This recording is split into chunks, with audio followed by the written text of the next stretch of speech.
en Misterios de lo Oculto. Hoy nos acompaña Esteban Cruz Niño, investigador del misterio, célebre por el programa Más Allá, autor de 5 libros, y es para nosotros un placer tenerlo acá para hablar sobre las cosas del misterio. Muchas gracias por invitarme aquí a Misterios de lo Oculto. Para mí es un honor estar en este proyecto porque vamos a hablar de cosas muy de miedo. Sí, claro, esa es la idea. Lo primero es, tú tienes formación de antropólogo, ¿cierto? ¿Cómo un antropólogo se acerca al tema de lo paranormal, del más allá? Yo creo que casi todos los que se han interesado en estos temas tienen algo que ver con la antropología o con la psiquiatría o con la psicología. Nosotros, los antropólogos, hay muchos que seguramente están viendo, nos educan leyendo libros sobre chamanismo, sobre brujería, sobre magia. Quienes han intentado de alguna manera explicar estos temas no son los de otras ciencias sociales, sino nosotros. Si usted ve hacia atrás en el tiempo, todos los grandes referentes de la antropología, o sea, los padres fundadores, digámoslo así, al estilo norteamericano, Malinowski, Rafki Brown, Levi-Strauss, todos tienen un libro sobre magia o sobre temas que tienen que ver con esto, ¿no? Entonces yo creo que hace parte de la carrera. Una de las críticas que le hacen a estos autores que trabajan lo mágico es que de pronto dejan de lado el método científico. Tú, pues teniendo una carrera científica, ¿cómo ves lo mágico? Yo creo que lo mágico, la misma palabra mágica y el estudio de lo mágico es científico, ¿no? Hay dos formas de verlo. Desde la mística, por ejemplo, los teólogos, los curas, los imanes, los sacerdotes, que ellos son los que administran de alguna manera en la sociedad la magia. Por eso los curas hablan de milagros, de posesiones, por eso los musulmanes hablan de ángeles, por eso en muchas partes, vea, hubo aquí una manifestación, por eso en muchas partes del mundo siempre hay alguien que administra la magia. El chamán en las comunidades más antiguas es el que ve los espíritus, ¿no? Es el que ve de alguna manera dónde están las cosas, dónde vienen de alguna manera las energías, la enfermedad para ellos, ¿no? Los chamanes. En nuestro mundo industrializado y demás también siguen habiendo una especie de administradores de eso que son los sacerdotes, y los sacerdotes son teólogos. Y desde el mundo académico, pues son los antropólogos los que han con el método científico intentado explicar la magia. Y si tú vas, hay muchos, incluso médicos, que tienen una formación muy científica, que trabajan en universidades muy interesantes y muy importantes del mundo, que han investigado temas como la vida después de la muerte. Por ejemplo, de un señor, se me olvidó el nombre en ese momento, pero te voy a decir otro.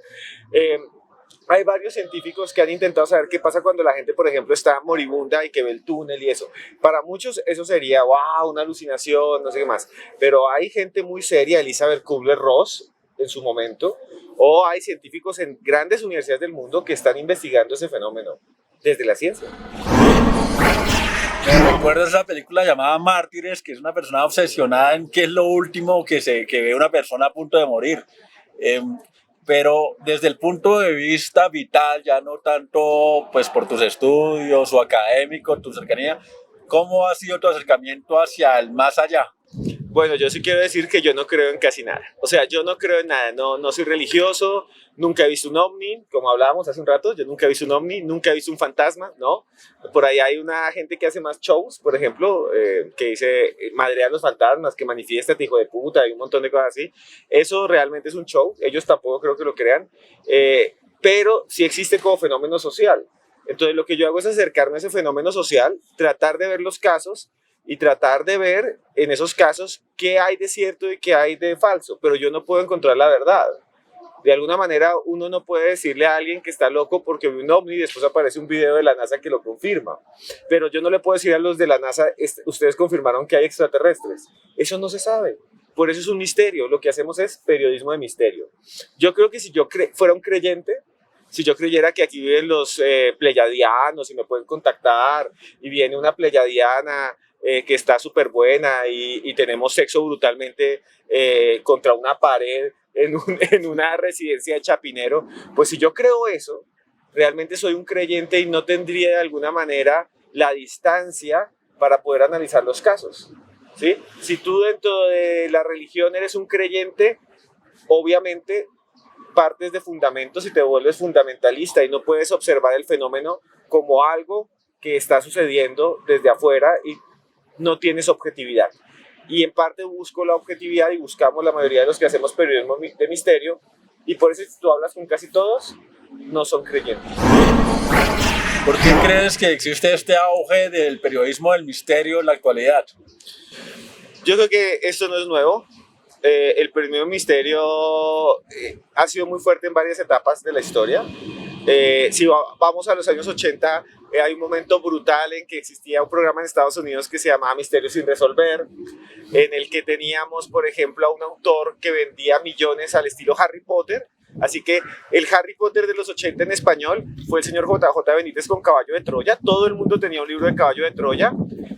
Si tú te das cuenta, había otros autores muy famosos por allí. Roberto Tobar Gaitán en Colombia hizo un montón de programas de misterio, y en todo el mundo estaba, por ejemplo, series en los 90 como Los Expedientes X, ese de Mulder y Scully. Nunca ha dejado de existir el tema del misterio, sino que ha ido cambiando, ¿no? Entonces pasamos de los escritores como Charles Berlitz, que fue un millonario, que todavía hay por ahí unos, esto es una cuña, unos centros de enseñanza de inglés que se llaman Berlitz. Ese man escribió un libro, el dueño de eso, que se llamaba El Triángulo de las Bermudas, que fue brutal. El libro, y él le dio el nombre del Triángulo de las Bermudas. Ese libro fue brutal. Estamos en los 70. Y hay muchos más, ¿no? Entonces, por ejemplo, El Oro de los Dioses y muchos libros que surgieron de un señor suizo que después se convierte en alienígenas ancestrales, que es Eric von Däniken, que vino a Colombia, tomó fotos en el Museo del Oro, dijo que unos pescados de oro eran aviones, un montón de cosas que parecen fantasía, pero que han estado en el mundo contemporáneo y han tenido mucha fuerza. Entonces yo creo que el periodismo de misterio es algo que no es nuevo, no estamos en auge, sino que todo el tiempo cambia. Es como la gripa. Siempre hay gripa, pero siempre viene una oleada nueva. Pero no somos tan infecciosos y tan malvados. En ese libro tuyo de los archivos, los expedientes secretos X de Colombia, ¿qué fue lo que más te dijo a ti como investigador? Uy, esto de pronto sí puede ser. Hay un caso que no está en el libro, precisamente porque le faltó investigación, que yo creo que es el caso más sorprendente que tenemos en Colombia. Bueno, hay dos, y los dos no están en el libro, porque dije, no voy a publicar algo hasta que no lo investigue mucho más detalladamente. Uno es de un controlador de vuelo, de apellido Rusi, en Bogotá. Yo tengo las grabaciones porque me las pasó un productor argentino que se llama Jorge Luis Surtor, que creo que él mismo las publicó ya en YouTube. Y es un controlador de vuelo del aeropuerto El Dorado que cuenta como en 1964 un avión de viaje que había despegado desde Cartagena estaba rodeado de luces. Eso me recuerda a los Foo Fighters, famosos de los aviones de guerra alemanes y británicos de la Segunda Guerra Mundial, que eran luces que aparecían y que ellos decían, oiga, hay algo raro acá. Él dice que él era un avión Super Constellation, y en ese año de pasajeros, él se comunica con la torre de control, con las torres que va pasando, Palanquero, varias más, y les va diciendo, hombre, estoy rodeado de luces. Al comienzo decían, está muy loco, pero escuchaban que ese señor estaba muy alterado. Los controladores de vuelo efectivamente le piden que pase cerca a las torres en el tránsito, que cambie la ruta, y con binoculares convencionales de los años 60 miran y efectivamente ven luces alrededor del avión. El avión, cuando llega a Bogotá, el controlador le informa a la Fuerza Aérea y el gobierno de Colombia envía 2 aviones de guerra. Esto está registrado, son documentos reales. Los aviones van a buscar esas luces y él dice que en un momento sobre la Torre del Dorado de Bogotá, en ese mismo incidente, él ve una especie de círculo que brillaba como el sol y que tenía en el centro como una especie de esferas negras. Lo dice un controlador de vuelo. No pude contactar a los pilotos, por eso no lo saqué, porque si hubiera contactado a los pilotos hubiera sido más chévere. Pero sí hay un documento escrito que habla de eso, que no está en ningún periódico, si es un documento oficial. Entonces es uno de los casos más raros que hay. A mí siempre me gusta trabajar sobre documentos, y porque no tenía el documento o no tenía más, pues no lo publiqué. Pero para mí es un caso brutal. El de don Arsenio. Arcesio. El de don Arcesio Bermúdez, el famoso caso de Anolaima. El caso de Anolaima tampoco lo tengo en el libro porque no hay mayores documentos más allá de la prensa escrita y de unas entrevistas que uno puede hacer a los testigos. Yo hice 2 o 3 entrevistas, una entrevista realmente. Y ese caso sucede en Anolaima, en una finca, y Arcesio Bermúdez era un terrateniente, una persona acomodada. Están de vacaciones y cuando están de vacaciones ellos lo que ven es una esfera luminosa que baja en medio de un potrero, Arcesio al estilo colombiano. Como todo colombiano, ¿cómo reacciona un colombiano ante una visita de otro mundo o algo inexplicable? Pues sacó un machetazo, cogió un machete y fue a darle lámina y fue a darle machete a la esfera de luz. Yo creo que ese fue el mejor recibimiento que le puede dar un alienígena si llega en Colombia. Si llega a otros países sería distinto, pero acá Arcesio se tomó un trago y se fue a darle puñaladas al marciano. Cuando llegó, obviamente los marcianos reaccionan. No son marcianos, la figura o la esfera, ahí me equivoqué, pero bueno, la esfera reacciona, hace como un flash, dicen los testigos, que hay 6 testigos, y Arcesio se queda ahí y la esfera se baja. Días siguientes, Arcesio se empieza a sentir mal, tiene hemorragias internas, lo llevan aquí a la clínica en Bogotá. Como es una persona más o menos con conexiones, lo atiende un médico que se llama Jorge Esmeral, y Esmeral va a ser después ministro de Salud de Colombia. O sea, estamos con testigos increíbles. Y Esmeral dice que la sangre de él está muy baja en ciertos conteos, que incluso se cristaliza. Eso dice él. Arcesio muere, fallece, lo entierran, y cuando van a mirar después, el cuerpo desaparece. Entonces nadie sabe qué pasó con el cuerpo de Arcesio Bermúdez. Que puede haber sido un loco, se lo robó y practicó necrofilia, puede ser. O que puede haber sido y lo partieron en pedazos y lo vendieron en Estados Unidos. O lo tiene la NASA congelado al lado de Walt Disney. No tengo ni idea. El cuerpo desapareció. O sea, todas esas son suposiciones. Nada de eso es real. Lo que sí se sabe es que desapareció. ¿Quién lo tiene? Puede haber sido que aquí en Colombia, como muchos dicen, se equivocaron y lo metieron en un osario para desocupar y vender el lote. Puede ser lo que sea. Lo cierto es que el cuerpo desapareció. Hay 6 testigos que dijeron que vieron esa esfera de luz. Esos testigos están vivos. Yo entrevisté a varios y ellos siguen diciendo que lo vieron. Ninguno ha cambiado su versión. Nadie ha dicho todo fue mentira. Y ese sí es un gran misterio. En los años 80 vinieron unos ufólogos que les encanta lo de los contactados, muy cuestionado hoy en día. Y esos ufólogos les hicieron unas regresiones. Y ellos, efectivamente, durante sus regresiones dicen que no vieron la luz, sino que realmente lo que había era una especie de aparato que tenía patas. Ahora, eso se parece mucho a Star Wars y a un montón de cosas. Y eso puede ser contaminación cultural. La hipnosis no significa que la gente diga la verdad. La gente mezcla muchas cosas en la hipnosis. Y por eso pues no lo publiqué en Expedientes X, porque solo hay testimonios, pues, y un muerto que no sabemos qué pasó. ¿Tú qué crees de estas personas que revisan, por ejemplo, como hablábamos de Deniken, que revisan los antiguos registros de las culturas prehispánicas, o por ejemplo las estatuas de San Agustín, y les hagan la interpretación que son reptilianos, alienígenas? Hay 2 dimensiones. Una es la gente que piensa que efectivamente esas son evidencias de que fuimos visitados en el pasado. Se llama la hipótesis del antiguo astronauta. Y la hipótesis del antiguo astronauta la crea Däniken, no solo él, sino muchos más, en base a antiguos yacimientos arqueológicos que se consideran imposibles. Para mí eso es muy racista.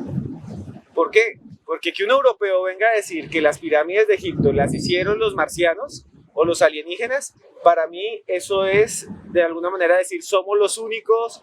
¿Cómo pudieron en África hacer una pirámide hace miles de años si no tenían tecnología? Eran unos brutos, los tuvieron que ayudar alienígenas porque no habían podido. Falso. Obvio que se podía construir pirámides. Entonces, a partir de esa idea eurocentrista, racista en parte, se monta un poco esta idea, porque es de generalmente europeos. Ahora, eso no quita que haya elementos, algunas veces, que son increíbles. Por ejemplo, y eso se puede buscar, frente a la costa de Grecia, en un lugar llamado Antichitera, se encontró por arqueólogos submarinos las ruinas o los vestigios de un barco. Cuando encontraron los vestigios de ese barco, encontraron algo muy raro. Y ellos dijeron, esto es muy raro. Es una pieza que tiene una serie de engranajes que se acoplan uno al otro y solo tenemos un fragmento y parece una pieza moderna de relojería. Se le llama el mecanismo de Antichitera. Muchos decían, esto no puede ser. Hicieron la datación, efectivamente tiene miles de años. Ahora, ¿qué hacían los griegos con un aparato sofisticado que tiene poleas, que es una máquina que parece un reloj suizo? Eso es un enigma. ¿Que lo hayan hecho los extraterrestres? No creo. Pero que no debería estar ahí. O que tal vez hay una tecnología que todavía está oculta en algún lugar del mundo y que no comprendemos, eso sí puede ser cierto. Entonces, ahí lo dejo. ¿Qué piensas de estos relatos de los continentes perdidos, las culturas, por ejemplo, las civilizaciones humanas más evolucionadas que la nuestra actual, y también tiene muchos seguidores en la actualidad? Pues yo creo que siempre lo ha tenido. Hay un mito muy antiguo y lo comienza Platón, que es el de la Atlántida. Platón mismo es el que habla de la Atlántida. Muchos dicen que es una ciudad ideal, como hace después Tomás Moro con Utopía. Y él dice, lo enigmático de Platón es que él dice que después de las columnas de Hércules, que es efectivamente el estrecho de Gibraltar hoy en día, cuando termina África y Europa, había una especie de continente donde había un gobierno ideal, fundado por el rey Atlante, por eso se llama Atlántida, que se hunde en algún momento y desaparece. Muchos consideran que es un ejercicio filosófico. Platón era un filósofo. Es simplemente una representación de cómo debería ser un mundo ideal, como lo hace Tomás Moro con Utopía. No se ha encontrado nada. Platón es el único que lo dice, pero no se ha encontrado un barco Atlante, no se ha encontrado una vasija Atlante, no se ha encontrado nada. Por lo cual yo pienso que los seres humanos siempre tenemos esa tendencia a imaginar lugares o continentes perdidos. Y lo encuentras, por ejemplo, en el Himalaya, donde piensan que hay algo que se llama Shambhala, que es como una ciudad mística que nadie encuentra. Shangri-La. O lo encuentras para los que les gusta Star Wars y entonces aparece la luna de Endor. Yo creo que es un ejercicio parecido. O a los que les gusta Marvel y está Thor y aparece Midgard, que era una mitología nórdica. Creo que nosotros siempre construimos esos mundos ideales. Ahora, sí hay cosas muy extrañas que a veces uno dice, ¿esto de dónde salió? En Japón hay una zona que se llama Yonaguni. Incluso así se llama una canción ahora de reggaetón. Por eso mismo. Y en esa zona llamada Yonaguni, en Japón, hay unos vestigios arqueológicos muy extraños que son una especie de plataformas que parecen pirámides. Hasta el día de hoy no sabemos qué es eso. No se sabe si son humanas y no se sabe si son arqueológicas, antrópicas o si fueron creadas por las placas tectónicas. Los videos están y han ido un montón de investigadores a decir, bueno, ¿qué es esto? Y hay unos que dicen, esto es simplemente las placas tectónicas, pero hay otros que dicen, esto tuvo que haber sido hecho por una civilización, pero está debajo del agua. Y la datación me da mucho más antes que las primeras ciudades del mundo, que fueron las de Babilonia, Uruk. Entonces ahí la gente dice, ahí sí hay un misterio. Pero decir que la Atlántida, bueno, tal vez aparezca, ¿no? Troya era un misterio, ¿no? Troya era mágica, Troya era algo mágico, pero Troya la encontró el señor Schliemann. Y hasta entonces era algo mágico, era una leyenda, pero él la encontró. Y después se inventó muchas cosas, que había encontrado la máscara de Agamenón y un montón de cosas que eran falsas. Pero Troya existe, y hoy en día se puede visitar, uno puede ir a Turquía y darse el tour por Troya. Tal vez en el futuro encuentren la Atlántida y uno vaya a hacer un tour, no lo sé. Hablando de misterios, pues ya no de la parte exterior del hombre, sino la parte interior. Sé que a ti te gusta el tema de los asesinos en serie, la parte oscura de la psicología humana. ¿Qué has encontrado de este lado del mal? ¿Qué puedes decirnos del mal de la psicología humana? Bueno, yo no soy psicólogo, primero, pero me ha interesado el tema desde la antropología también. O sea, no tengo la formación para poder hacer, digamos, un peritazgo forense de estos criminales. Pero es un tema que es muy atractivo, es un tema que es muy rentable.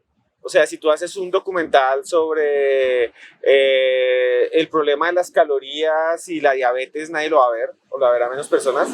Pero si haces un documental sobre Garavito, la van a ver millones. Porque nos atrae un poco el morbo del crimen, ¿no? El morbo del asesinato, del homicidio. El mal es muy humano. Y lo que he tratado es de investigar esta faceta que tienen algunas personas que resulta realmente escalofriante para la mayoría de nosotros, que es el hecho de asesinar. Pero no asesinar por dinero, no asesinar por poder, aunque sea algo de poder, pero es más asesinar, no poder político, sino más un poder expreso, digamos, de una persona sobre otra. Son personas que matan, digamos, por placer. Y eso realmente es muy fuerte. Y no matan una, dos, tres, cuatro, cinco personas, sino a una gran cantidad. Entonces, son laberintos muy oscuros, son temas muy densos, pero que atraen mucho. Y yo me interesé por eso como un fenómeno. Además de Garavito, ¿qué otro personaje te pareció totalmente repulsivo? Son tantos, bueno, todos los políticos son personajes totalmente repulsivos. Pero El nivel moral son psicópatas, todos te pueden decir una mentira y hacen otra. Pero yo creo que eso los une un poco a los criminales, ¿sabes? Los asesinos en serie, la mayoría no son personajes que se meten por una ventana, disfrazados, con una máscara, no, eso es el cine. Garavito llega, por ejemplo, a un parque como en el que estamos, busca a un niño que esté solo, vulnerable, y le dice, le doy 20.000 pesos y vamos a buscar unos terneritos. Ahí no hay nada de Hannibal Lecter, y no hay nada de Candyman, y no hay nada de Freddy Krueger, nada. Ahí lo que hay es un ser perverso que es capaz de convencer a otro, los llevaba a un lote, y en el lote los violaba y los asesinaba. Y así mató a más de 190 niños. 190 personas. Es como si se cae un avión pequeño. Y la justicia no hizo nada. Durante 6 años en Colombia, nadie, porque eran niños pobres. Ahora, eso está muy alejado de las series de televisión y por eso no vamos a ver una serie de televisión de Garavito, de los investigadores, pero eso es más cercano a la realidad. Y lo que expresa en el fondo es que los seres humanos no solo somos malvados, sino que algunas personas tienen a lo que muchos psicólogos, yo no, llaman psicopatía, que son psicópatas. Por eso en Estados Unidos le llaman asesino psicópata y psico-killer también le llamaban en algún momento, y también le llaman asesinos en serie muchos teóricos criminalistas. La clave es que los psicópatas tienen algunas cosas que los hacen no sentir remordimiento, ser fácilmente unos mentirosos y muchas otras cosas más. No todos los asesinos en serie son psicópatas, pero increíblemente los estudios de la Universidad de Columbia nos dicen que la mayoría de los banqueros y los políticos del mundo son psicópatas, igual que los asesinos en serie. Tienen la misma estructura mental. Algunos, no hay dos personas iguales, ¿no? Sí. Usted puede haber vivido lo mismo que yo y somos hermanos y yo salgo panadero y usted sale Bill Gates. Y cada persona es diferente, pero sí hay unos rasgos de personalidad que comparten, ¿no? Sobre este estudio de la vida más allá de la muerte o la experiencia más allá de la muerte, que tú también has escrito libros, ¿qué nos puedes decir? O pues desde tu punto de vista escéptico, ¿qué pudiste haber encontrado ahí de interesante? Realmente no es escéptico. yo trato de ser objetivo. Es diferente ser escéptico a ser objetivo. O sea, si tú eres escéptico es decir no creo y partes del no creer. Y eso es también a veces muy fundamentalista, ¿no? Es como tú puedes ser escéptico, digamos, con la religión, perfecto, es una creencia, no creo. Pero si tú eres escéptico con el cáncer, no existe el cáncer, no creo en el cáncer, igual te vas a morir, hermano. O sea, no puedes ser escéptico de esas cosas. Yo lo que trato es buscar la objetividad. Y la objetividad en términos periodísticos es buscar todas las fuentes, ponerlas sobre la mesa, exponerlas y que el que la vea diga es verdad o no es verdad y se forme su propia opinión, es formar opinión. Si yo soy escéptico y hago un periodismo escéptico, ya estoy tomando partido. Y si yo soy creyente, soy un fundamentalista. Entonces, eso es como entrevistar a alguien antivacunas y al dueño de Pfizer. Uno tiene un negocio y el otro también tiene un negocio y en ninguno de los dos vas a encontrar de alguna manera una opinión centrada. Tú tienes que entrevistar a los dos y dar hechos y decir, este de antivacunas no tiene razón, este de Pfizer en parte hizo un negocio también, y usted opine, hay que formar opinión. Entonces lo que yo hago en el sobre vida después de la muerte es eso, es entrevistar personas que dicen que han tenido experiencias cercanas a la muerte, médicos, personas importantes, al presidente Samper, con él estuve unas tardes hablando, y ahí salió el libro porque dice que tuvo una experiencia cercana a la muerte, al señor Navarro Wolf, a gente muy conocida también, a JJ Benítez mismo, también estuvimos con él hablando largo tiempo sobre esto. Y el libro es eso, son testimonios, y el testimonio está acompañado de estudios científicos que dicen esto es mentira, esto es una alucinación, esto es hipoxia en el cerebro, no hay nada. pero hay otros científicos como Sam Parnia, de Estados Unidos, que tiene un proyecto que se llama Awake. Y Sam Parnia ha hecho investigaciones en diferentes hospitales y dice, hombre, sí hay algo raro, porque a veces los que vuelven con información que no podían haber tenido porque estaban en coma. No sé, ahí tienes el testimonio de Samper que dice que el papá lo visitaba cuando estaba muriendo. Ahí tienes el psicólogo y psiquiatra que dice que son alucinaciones. Y tienes a Sam Parnia. Yo te los pongo sobre la mesa, tú analiza y mira. Yo no creo en nada, no le puedo decir a Samper que es mentira. No le puedo decir a Samper lo que usted vio es mentira. Pero tampoco puedo decirle a la gente, hay vida después de la muerte, nos vamos por un túnel, porque si hiciera eso sería un mercachifle, un estafador y armaría una secta. Bueno, creo que lo interesante acá es, usted fórmese su propio criterio, le damos el material, los pros, los contras, las pruebas, de un lado del otro. Pues creo que tu trabajo, tanto en los libros como en televisión, es muy claro al respecto. Entonces, muchas gracias por acá mostrarnos tu testimonio detrás de cámaras, de tu programa y de los libros, conocer un poco de tu propia vida. Claro, mire, es que hay una cosa que es un grave error para muchos de los que abordan estos temas, que es que si tú abordas el tema, los ovnis existen, no sabemos qué son, pero si nos ponemos a decir que son los hermanos del espacio, que en Huayca aparecen, se visten de azul y curan el cáncer, y yo empiezo a hacer consultas, pues soy un estafador, y hay muchos así.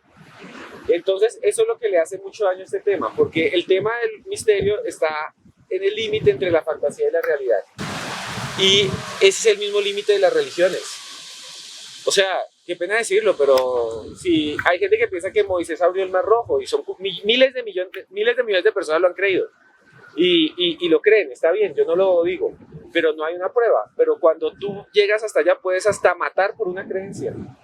Y eso se vuelven los mujahidines, los cruzados y muchas cosas más. Y ese es el problema de esto, porque ha habido gente también en el fenómeno ovni, en lo paranormal, que no solo estafa, sino que le ha hecho mucho daño a las personas. Entonces, sin más, la idea es mostrarles la perspectiva. ¿Ya? Ya, listo, ¿no? Terminamos. Hasta luego.